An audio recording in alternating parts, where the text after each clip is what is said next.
and I'm super excited to be speaking here tonight. We are on chapter 4 of the book that we've been studying, The Women of the Bible Speak by Shannon Green. And tonight we are talking about Deborah and Jael, and this is an incredible story, and the title of this chapter is Women of Valor. So I just want to take a moment and define what we mean by valor. So valor is basically strength of mind or spirit, especially when we're facing danger, and we can face it with boldness and courage and strength. And we see this through both of these women in the story that we're about to get into tonight. And I want to challenge you to see how you can apply this to your life right now. So the setting of this story is a literal battlefield. But for you, it might look like the battlefield might be your job. It might be your home. It might be, even just like the spiritual battles that we're facing.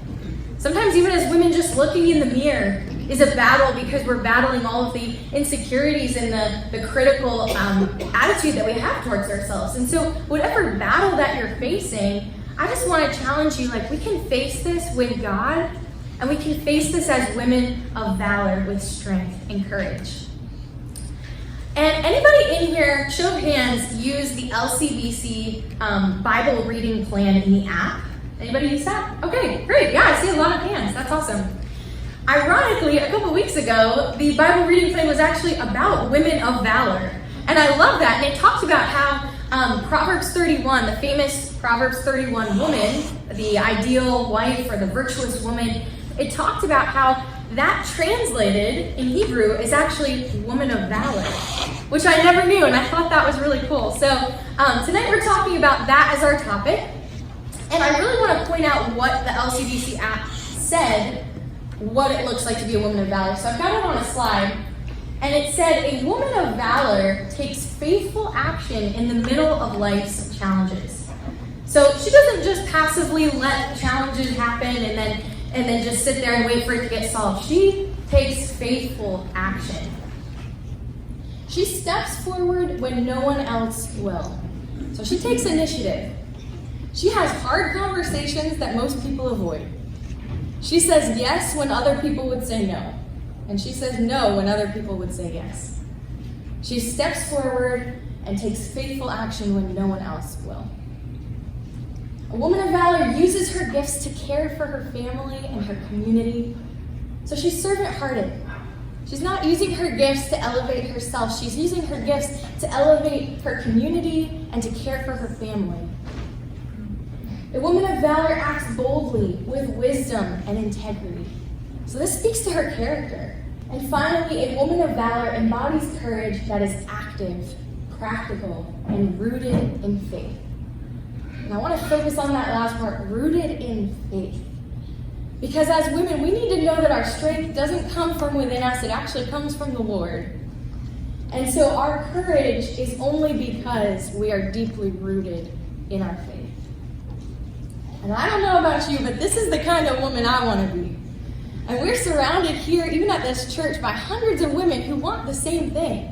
And that's a really beautiful thing because we can encourage each other to be this and to exemplify what being a woman of valor is. All right, let's get started on this story. I'm just going to summarize it. For all of us, we're in Judges 4 and 5, but I'm just going to give a summary of it so we're all on the same page.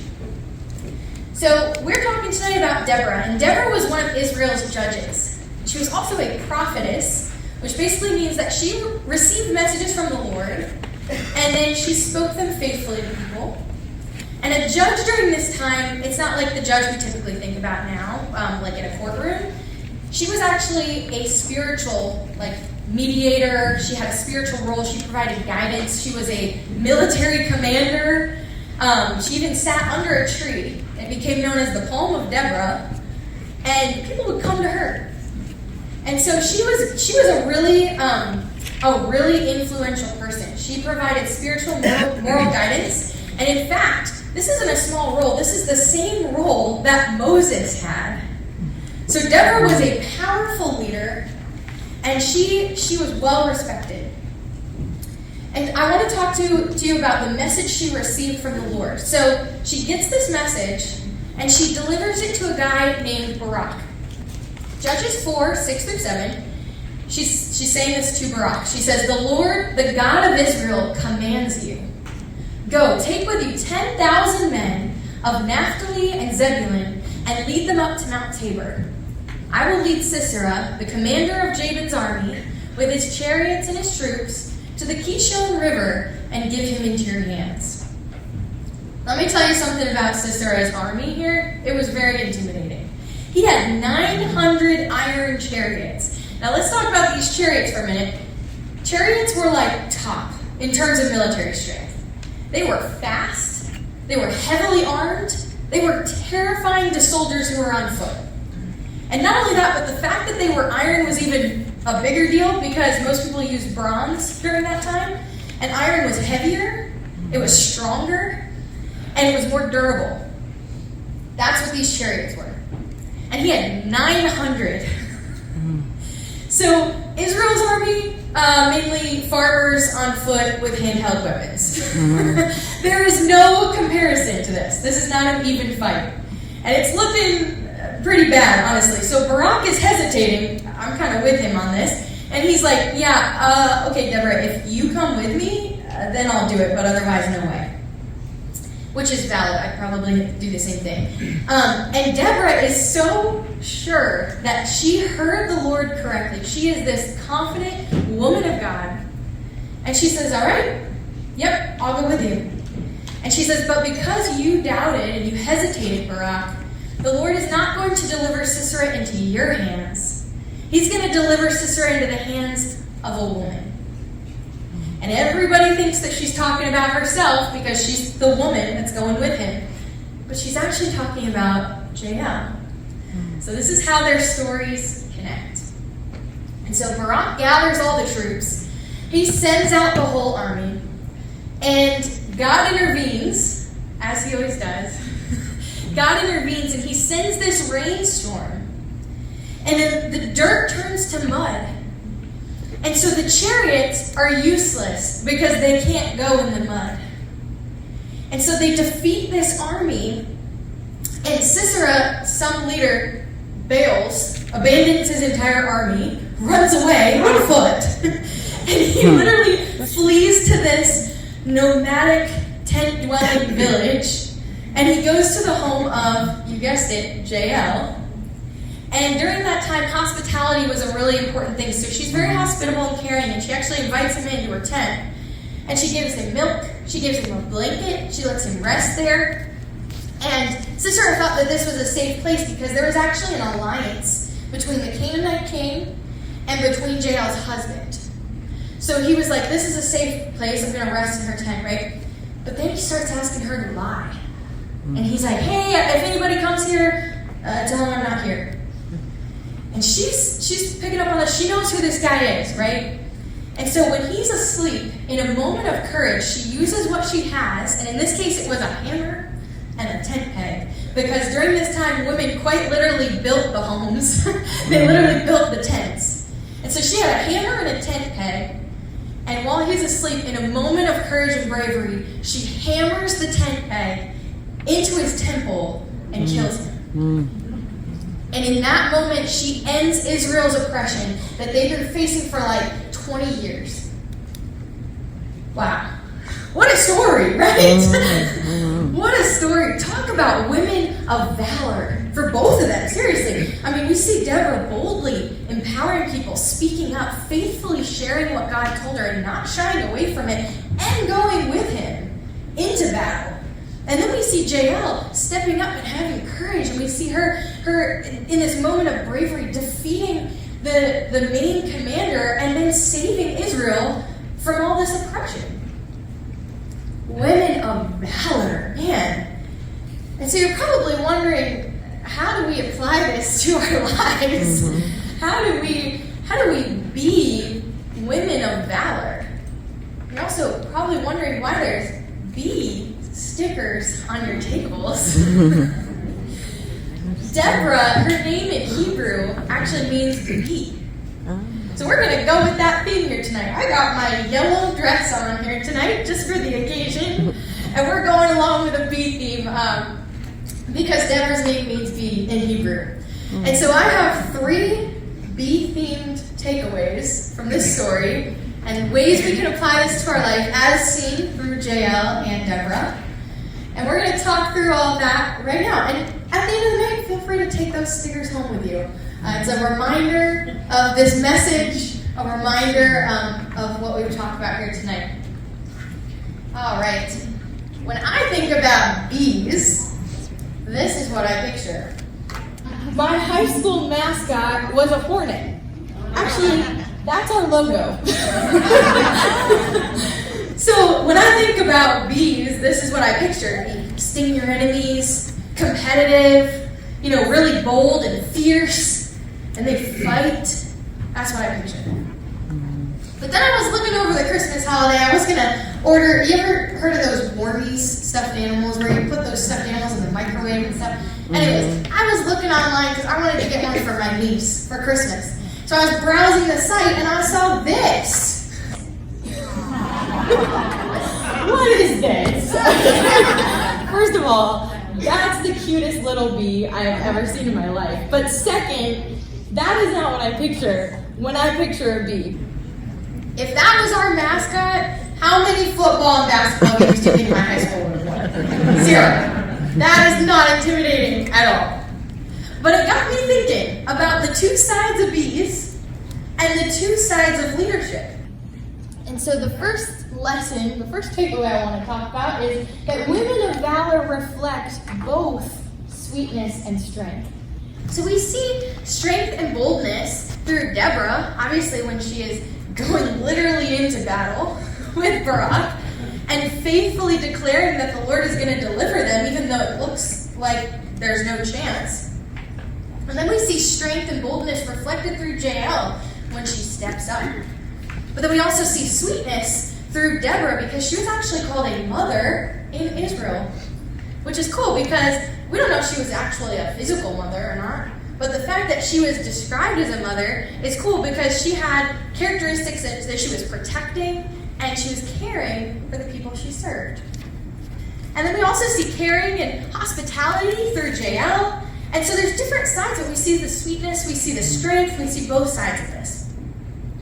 And so women of valor reflect both sweetness and strength. And honestly, I feel like as women, sometimes that's kind of a challenge because we want to be bold when we lead, but then we also don't want people to think we're mean. And so we sometimes struggle because we don't really know how to balance that. And that's honestly a real thing that we battle. But I just want to encourage you that you can balance that, and we see that through both of these women. And there are ways that we can exemplify both sweetness and strength because our strength and our sweetness come from the Lord and not from ourselves. And so we need to remember that as well. Second part, women of valor are not queen bees. And what do we mean by queen bees? You guys have all seen these people. There are leaders who are, they think it's all about them, and they're kind of prideful, and maybe some selfishness, and they're kind of arrogant sometimes, right? Those are the queen bees. Women of valor are not queen bees, all right? As many titles as Deborah had, because she's got like a million. She's war leader and judge and prophetess and all this stuff. As many titles as she had, she didn't chase influence. She didn't. She sat under a tree, and she let people come to her, okay? And I love that because leadership requires, good leaders at least, good leaders know when to step up, but they also know when to step back. And so we saw people stepping up, like how we saw Jael. She stepped up. And we saw Deborah step back. And she let other people lead. And she empowers Barak. And she empowers Jael. And in fact, in Judges 5, she actually writes a song where she specifically gives credit to Jael. And she calls her the most blessed of tent-dwelling women. And she gives her the credit. And I love that because as women, we got to lift each other up. There's so much gossip between women. No, we got to lift each other up. Give away credit, encourage people when you can, and just make sure that we're uplifting. Because Proverbs says that kind words are like honey. So we're going along with our B theme here today. And then I also want to point out how Deborah also ultimately gave the credit to God. Come on, woman of God. She gives the credit to God. And in her song, the refrain of it is, bless the Lord. And she talks about how to the Lord I will sing. And she recognizes that the victory that she won was actually not hers. The victory was God's. They won because of him. And she recognizes where that came from. And every battle that we face, everything that we do in our lives is for the Lord. Colossians 3:23 says that we work for the Lord and not for human masters. So we got to exemplify that in our lives. Like, we are working for the Lord, and every victory we get is for the Lord. And the last point that I want to get to tonight, women of valor are busy bees, but not burnout bees. Okay? They value both hard work and rest. Not many people know this, but those two things can exist at the same time. We can rest. You don't have to feel guilty about it. We don't want to burn ourselves out. Sometimes we commit to a lot of things, but we burn ourselves out. I want to point out how Deborah leads this really well. She asks for help. We're not doing this on our own. She called in a whole army, okay? If she can ask for help, we can ask for help. The reason she wasn't burnt out is because she delegated tasks and shared responsibility with other people, like Barak, like the army, like Jael. And she wasn't burning herself out. And I want to speak a moment on that because burnout is real. Like, all you guys are busy bees, right? You guys have so many titles. You're serving in different places. You got titles at work. Some of you are also wives. You also might be moms. Like, you guys have a lot of different titles, right? And if you're a mom, you've got like 20 titles under that title of mom. And you're like caregivers and chauffeurs and chefs and nurses and mediators and life coaches. And I mean, you're all of that. And you put on different hats, like 20 different hats every hour just to be able to do that job. And I don't know how you do it. You guys amaze me.